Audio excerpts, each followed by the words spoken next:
किछि वर्ष धरी कहबाकू गले विगत 6 मास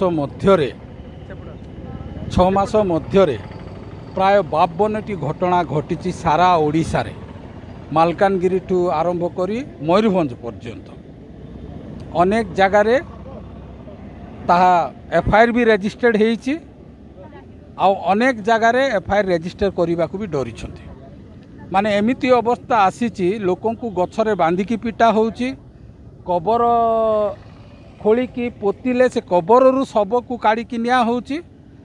आपण माने देखिथिबे अल्प किछि दिन तले 2-3 दिन तले भी खोर्धा रोड रेलवे स्टेशन रे गोटे आमर नन पुणी तांको सांगरे थिबा हायर एजुकेशन पाई जाउथिबा झियो मानकु 18 घंटा काल गोटे व्यक्तिंकर मौखिक अभियोग रे 18 घंटा काल से मानकु रखिले आउ सबु कथारे धर्मांतीकरणर गोटे मिथ्या आरोप ख्रिस्टियन मानक उपरे लगा जाउची।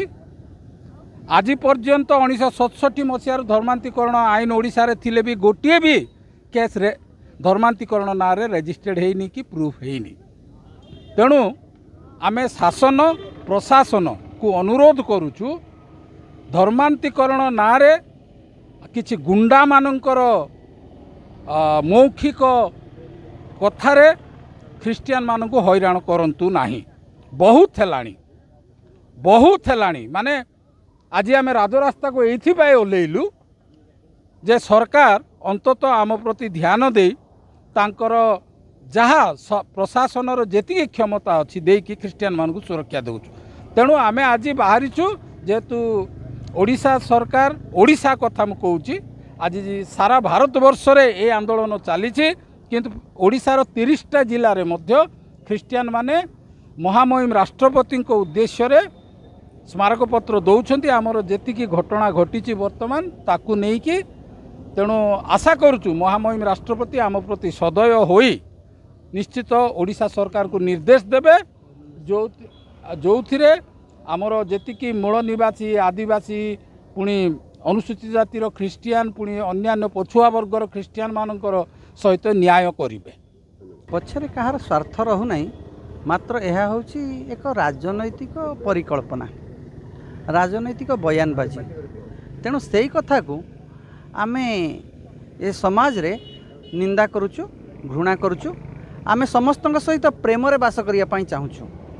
आमे प्रेम रे बास करिवु अजथा मिथ्या आरोप ख्रिस्टियन मानक ऊपर लगांतु नहीं। कारण ख्रिस्टियन माने बेसी कथा कहबा को चाहंती नहीं बेसी जुक्ति करबा को चाहंती नहीं गंडगोल करबा को चाहंती नहीं से माने शांति रे प्रतिवासी साहाय्य करबा पई चाहंती।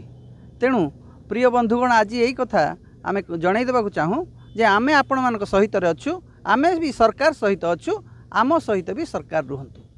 मुख्य कहबार उद्देश्य होची आपण शांति पथ आगे थिला बेले अशांति सृष्टि करा जाउची किछि निश्चित भाव में। हाँ ख्रिस्टियन माने जेतेबेले उपासना करूछंती ख्रिस्टियन मानकर उपासना स्थली सेमती किछि विशेष उपासना स्थली नाही।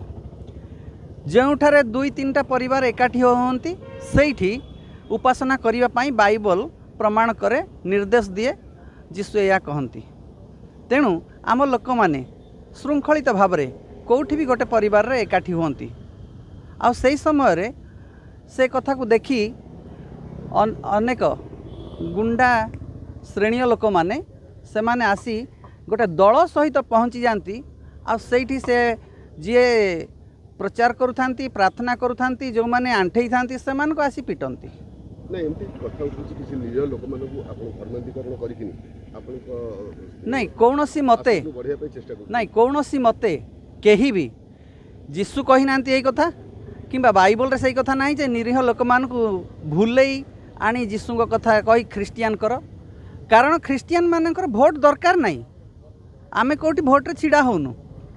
तेणु आमको आमे शांति चाहूँ किए आसुछंती कहार रोग होईची सुस्थता पाउनांती विभिन्न जगार बुलिक आसुछंती प्रार्थना करिया पाई तो प्रार्थना करूचु बेले बेले सुस्थता होची। तेणु सी प्रेम रे आसुची किए मद पीउथिला से मद छाड़ी देइछि के प्रार्थना रे तो सी आसुची सी तले आसी पहुँचुची प्रार्थना करिया पाई सेतेबेले माने अजथारे आसी पहुँचुछंती। मिथ्या आरोप कौन सी प्रकार किसी एई भलिया किसी घटना घटे नहीं जो भाया घटना से कहते मिथ्या आरोप लगे आपको आज्ञा भाବରେ ହଇରାଣ କରାଯାଉଛି। आज्ञा आज्ञा ଧନ୍ୟବାଦ।